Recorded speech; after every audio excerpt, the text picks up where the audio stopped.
이 시간 우리에게 주시는 하나님의 말씀은 구약성경 느헤미야서 2장 19절과 20절의 말씀입니다. 느헤미야서 2장 19절과 20절입니다.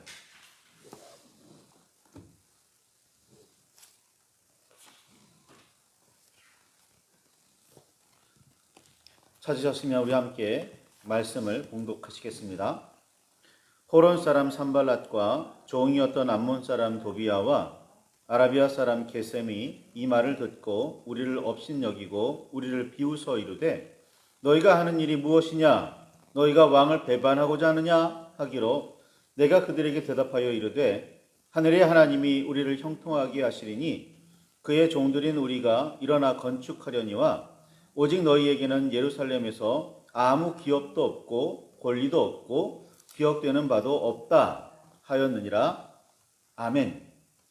주님 우리의 마음을 여시어 말씀을 깨닫게 하옵소서. 아멘.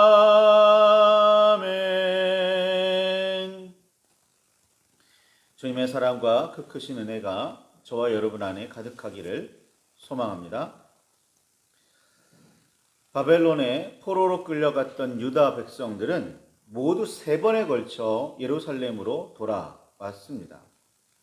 첫 번째는 포로로 끌려간 지 70년이 지났을 때 이루어졌습니다. 여호와께서 바사, 즉 페르시아의 왕 고레스의 마음을 감동시키셔서 온 나라에 널리 알리도록 하고 또 왕의 명령임을 분명하게 증명하는 공식 문서인 조서도 내렸기에 예루살렘으로의 귀환은 가능했습니다. 이 과정에서 포로로 끌려갔던 백성이 자신들의 죄를 온전히 깨달아 뼈저리게 회개하며 용서를 구했다는 표현은 안타깝게도 성경에서 찾아볼 수가 없습니다. 그저 70년이 되었으니까 우리를 회복시켜 주십시오 정도였지요. 예레미야서 25장 11절, 12절, 29장 10절에 보면 여호와께서 예레미야의 입으로 하신 말씀, 즉 바벨론 왕을 70년 동안 섬긴 후에는 여호와께서 바벨론을 벌하셔서 영원한 폐허가 되게 하시고 유다 백성은 예루살렘으로 돌아오게 하시리라는 약속, 그 말씀을 하나님께서 지키려고 하셨기 때문에 백성은 돌아올 수 있었던 겁니다. 물론 몇몇 사람들은 자기 민족이 당한 고난의 원인에 대해서 깊게 성찰하여 죄를 깨닫고 용서를 구하며 구원과 해방을 위해 여호와께 간절히 매달리기는 했겠지만 대다수는 당시로서는 바벨론의 세력을 잃고 페르시아의 세상이 된 그 땅에서 그냥 나름 잘 적응하며 살고 있었습니다. 페르시아의 고레스 왕이 그렇게 공포도 하고 조소도 내렸지만 그에 따라 예루살렘으로 돌아간 사람들이 모두 5만 명이 채 되지 않았다는 사실이 그 결정적인 증거입니다.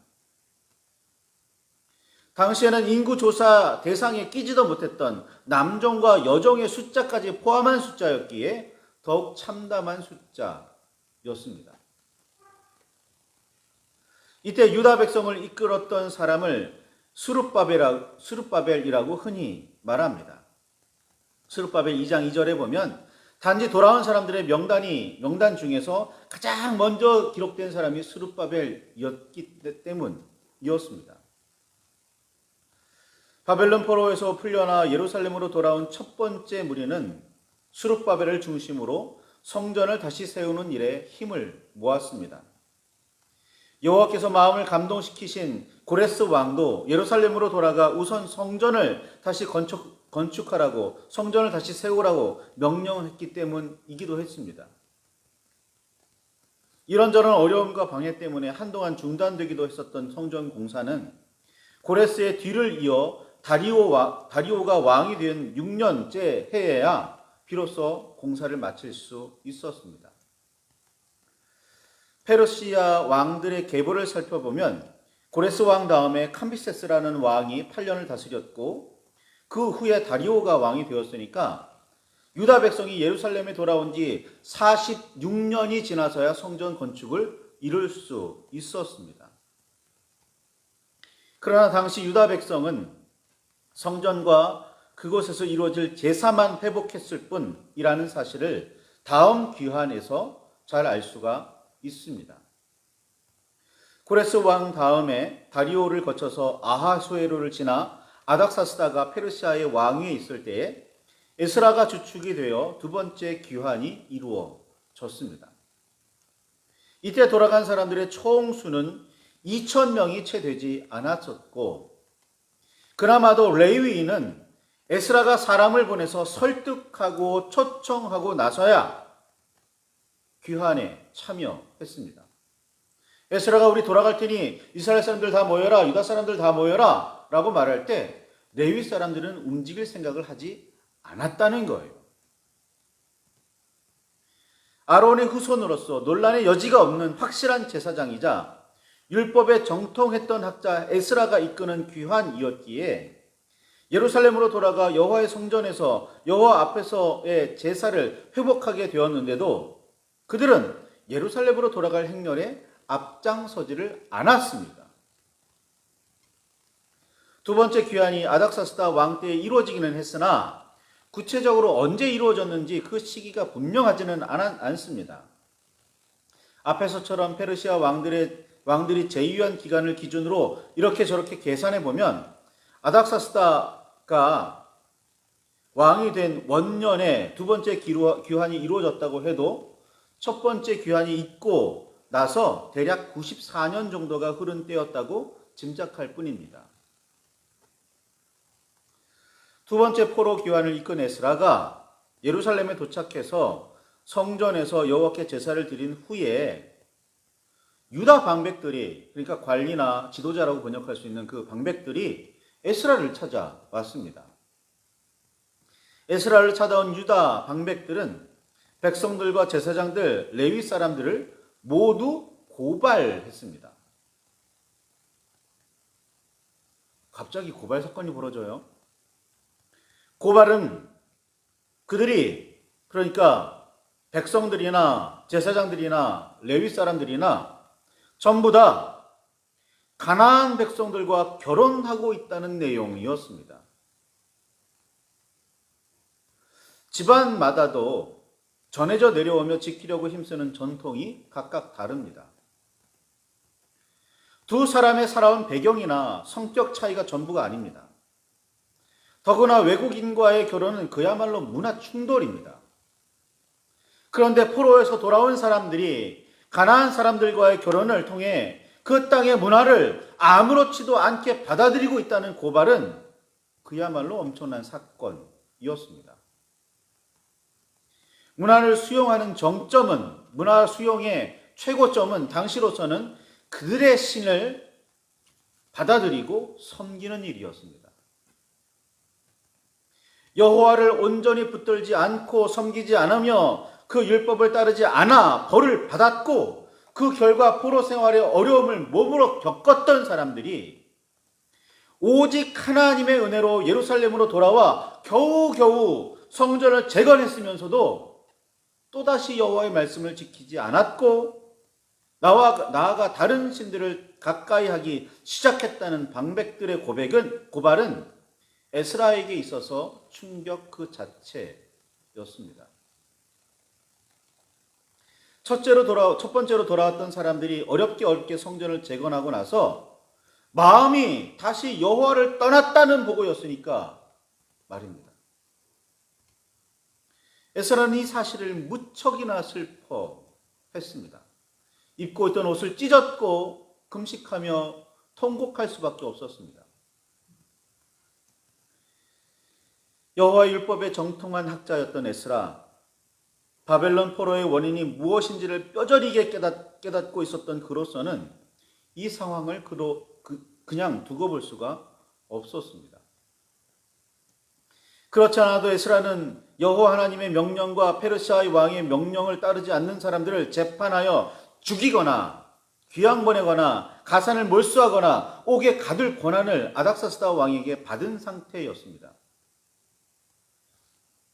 에스라는 우선 자신이 앞장서 여호와 앞에 회개하며 백성을 새롭게 하여 하나님의 말씀을 따르게 하려고 애를 썼습니다. 백성도 에스라를 따라 이방 아내와 그 자식들을 모두 내쫓기로 했습니다. 오늘날의 관점 상식으로 보면 아무리 그래도 가족인데 내쫓는다는 게 말이 되냐? 라고 그렇게 비판할 수도 있겠지만 에스라는 그렇게 해서라도 백성을 새롭게, 민족을 새롭게 하기를 원했고 그렇게 하려고 했습니다. 마음가짐과 몸가짐을 온전히 새롭게 해야 했는데 그러려면 어쩔 수 없는 선택이었다는 겁니다. 약 100년의 시차가 있기는 했지만 첫 번째 바벨론 포로 귀환에서는 성전이 재건되었고 두 번째 귀환에서는 율법이 회복되었다고도 볼 수 있을 듯합니다. 마지막 세 번째 귀환은 아닥사스다 왕 제12년에 느헤미야를 중심으로 이루어졌습니다. 성경은 이때 돌아온 사람들의 명단을 딱히 기록하지 않았습니다. 어쩌면 유다 총독이 되어 돌아온 느헤미야의 가족이 전부였는지도 모릅니다. 느헤미야가 유다 총독이 되어 예루살렘으로 돌아온 때는 첫 번째 포로 귀환이 이루어진 후 약 166년이 지난 때였습니다. 에스라의 귀환 연도는 아닥사스다 때라고만 알려 있지만 느헤미야 귀환 연도는 분명하게 기록되어 있습니다. 오랜 시간이 지났지만 첫 번째 포로 교환 이후로 그렇게 오랜 시간이 약 116년이 지났지만 성벽은 여전히 허물어져 있었고 성문은 불탄 그대로였습니다. 성전만 어떻게 재건했고 자신이 살 집만 어떻게 건축한 겁니다. 고레스 왕도 다리오 왕도 예루살렘 성전 건축에 필요한 물자와 여호와께 제사 드릴 제물을 왕의 재산, 즉 세금에서 충당할 수 있게 해주었습니다. 에스라서 1장 3절과 4절, 6장 전체를 보면 이 부분을 알 수가 있어요.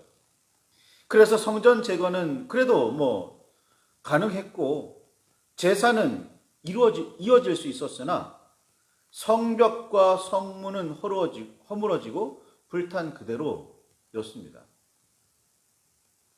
페르시아 제국 변방에 있었던 가나안 지역이었기에 대충이라도 만들어 두었던 성벽과 성문이 약탈과 침략으로 계속해서 허물어지고 불타는 상황이었을 수도 있습니다.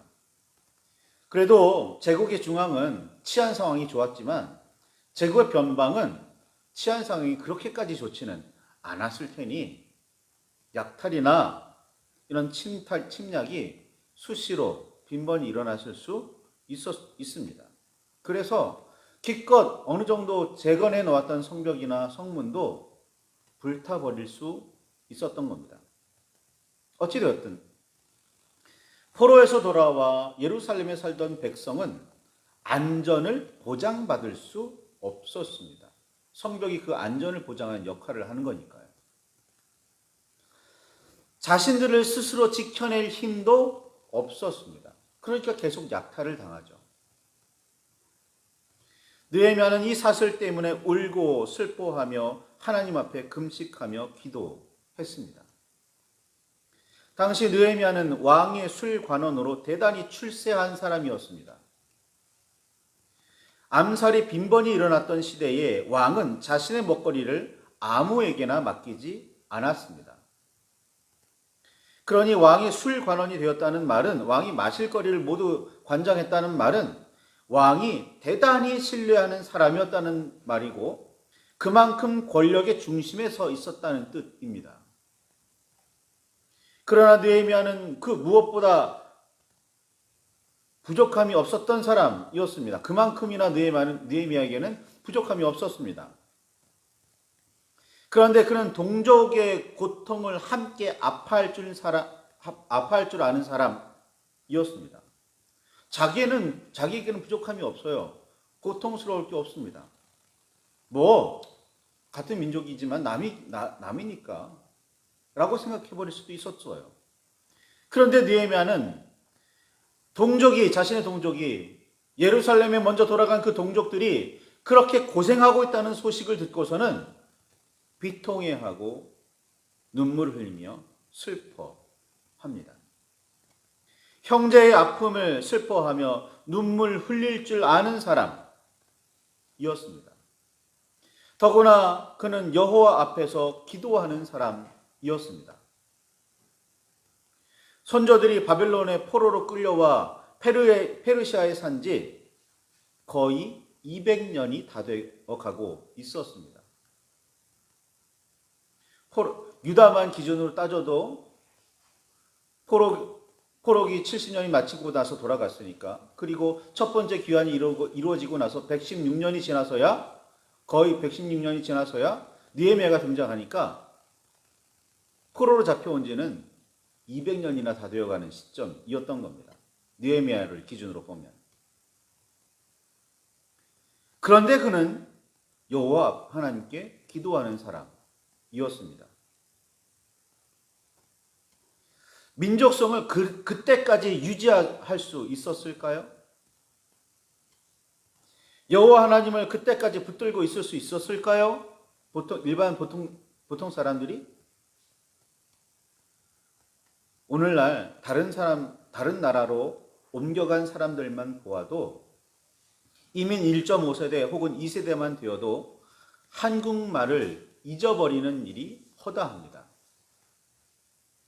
그런데 그 오랜 시간, 200여 년이 가까운 시간이 흐른 뒤에도 여전히 자기 민족을 위해 눈물 흘릴 줄 알며 여전히 여호와 하나님을 붙들고 있었던 느헤미야는 보통 사람이 아니었습니다.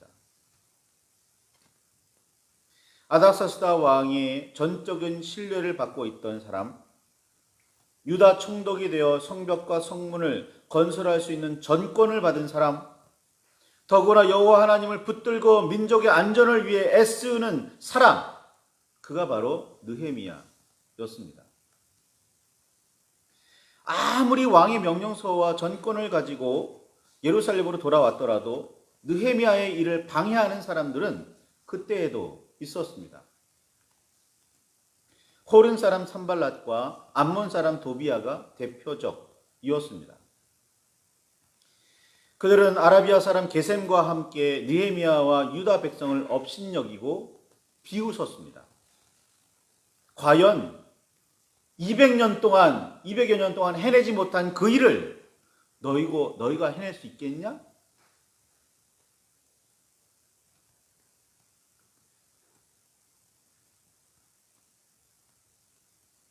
예루살렘에 돌아왔던 사람들도 당시 왕들의 전폭적인 지지를 얻고 있었지만, 첫 번째 성전 건축 그때만 해도 당시 왕들 고레스나 다리오 왕들의 전폭적인 지지를 받았습니다. 왕의 재산 세금으로 드는 비용을 충당하기까지 했었으니까. 그런데도 그들은 200여 년 가까이 성벽을 다시 세울 엄두를 내지 못하고 있었습니다. 못했어요, 그동안에. 방해도 만만치 않았고, 왕의 허락 없이 성문을 만들어 걸었다가는 명백한 반역의 증거가 되어 토벌의 대상이 되기 때문이었습니다. 더구나 느헤미야를 방해하려는 사람들은 아닥사스다 왕의 조서를 그가 받았다는 사실을 이미 알고 있었습니다. 느헤미야서를 보면 이 사람들에게 먼저 밝혔고, 이 사람들도 알고 있음에도 불구하고 니들이 성벽 건축할 수 있겠어? 비웃고 조롱했습니다. 심지어 느헤미야서를 계속 읽어보다 보면 그들이 얼마나 심각하게 방해를 했는지를 알 수가 있지요. 느헤미야는 자신을 업신여기며 비웃는 사람들에게 이렇게 대답합니다. 느헤미야서 2장 20절의 말씀이죠. 하늘의 하나님이 우리를 형통하게 하시리니 그의 종들인 우리가 일어나 건축하려니와 오직 너희에게는 예루살렘에서 아무 기업도 없고 권리도 없고 기억되는 바도 없다라고 말입니다. 느헤미야가 백성과 함께 이루려는 일은 하늘의 하나님께서 형통하게 하시기에 반드시 이루어지리라는 말입니다. 아닥사스다 왕이 조서를 내리고 권한을 주었기 때문이 아니라 여호와 하나님께서 형통하게 하시는 일이기에 반드시 이루어진다는 말입니다. 사실 유다의 백성이나 이스라엘의 후손들이 자력으로 예루살렘에 돌아와 성전을 건축하거나 성벽을 건설할 수는 없었습니다. 따지고 보면 그런 의지를 가진 사람도 그리 많지 않았습니다. 그들은 포로로 끌려왔던 사람들의 후손들일 뿐이었습니다. 바벨론과 페르시아 사회에 별다른 영향력을 행사할 수도 없었습니다. 그러지도 못했습니다. 시간이 지날수록 민족성은 약해져만 갔고 여호와를 섬기는 믿음은 사라져 갔습니다. 몇몇 사람들이 유지하며 지키고 있기는 했지만 언제 모두 사라질지 알 수 없는 상황이었습니다. 여호와께서 페르시아 왕들의 마음을 감동시키시고 그나마 남아있던 몇몇 사람들을 일으키시고 그 길을 안전하게 인도하시지 않으셨다면 예루살렘에 돌아올 꿈도 꾸지 못했던, 아니 꿈도 꾸지 않았던 사람들입니다. 과거에 이집트를 빠져나왔던 이스라엘 백성에게도 스스로 그럴 힘은 없었습니다. 그때나 지금이나 하늘의 하나님께서 우리를 형통하게 하지 않으시면 무엇 하나 이루어지지 않습니다. 그러니 우리는 하늘의 하나님 여호와를 붙들어야 하고 그 율법을 따라야 하며 지켜야 합니다. 오늘날이라고 뭐 다를까요? 하나님의 아들 예수 그리스도의 가르침과 삶을 본받아야 하고 성령의 인도하심에 순종해야 합니다. 주를 사랑하고 주의 계명을 지키는 자에게 주는 언약을 지키시며 은혜를 베푸신다고 느헤미야는 고백했습니다. 맞습니다. 우리가 주의 언약이 이루어지리라 기대할 수 있으며 주의 긍휼을 바랄 수 있는 이유는 우리가 주를 사랑하고 주의 계명을 지키기 때문입니다. 주께서 우리를 형통하게 하시기를 기대한다면 우리는 주님에 대한 사랑을 분명하게 고백해야 하고 주님의 명령을 온전히 지켜야 합니다. 이집트에서 이스라엘 백성들이 노예 생활을 청산하고 나올 수 있었던 이유, 바벨론 포로 생활에서 돌아올 수 있었던 이유, 오늘날에도 우리의 삶에서 평통을 기대할 수 있는 이유는 하나님께서 역사하시기 때문이에요. 그 하나님께서는 어떤 사람에게 역사하세요? 하나님을 사랑하는 사람, 하나님의 계명을 지키는 사람에게 역사하시는 거예요. 그러니까 우리의 삶이 형통하기를 기대한다면 우리가 더욱더 하나님을 사랑하고 더욱더 주의 계명을 지키려고 애써야 한다는 겁니다.